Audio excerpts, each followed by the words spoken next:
Pemirsa, jumlah korban meninggal dunia akibat erupsi Gunung Merapi di Sumatera Barat terus bertambah. Basarnas melaporkan ada 23 orang yang dinyatakan tewas. Dan per hari Selasa 5 Desember 2023, Basarnas menemukan 9 dari 10 korban yang sebelumnya dilaporkan hilang. Dan juru bicara Basarnas, Arif Pratama, menyampaikan saat ini ada 23 korban meninggal dunia. 13 diantaranya sudah berada di rumah sakit.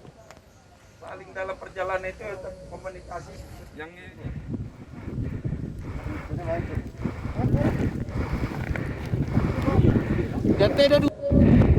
Wakapolda Sumbar, Brigjen Pol Edi Mardianto, menyatakan bahwa rata-rata korban meninggal dunia ditemukan 300 hingga 400 meter dari puncak Merapi. Seluruhnya meninggal lantaran terpapar abu vulkanik panas dan gas beracun. Pihak kepolisian sudah menyerahkan kelima jenazah yang sudah dievakuasi dan diidentifikasi kepada pihak keluarga.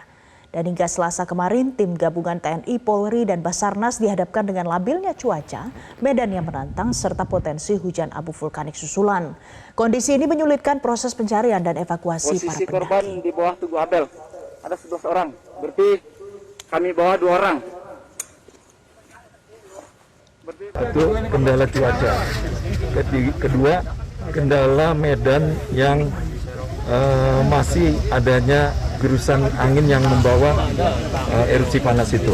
Jadi kita tidak mengambil dengan mudah jenazah ini atau untuk dievakuasi pada saat ini. Jelajahi cara baru mendapatkan informasi. Download Metro TV Extend sekarang.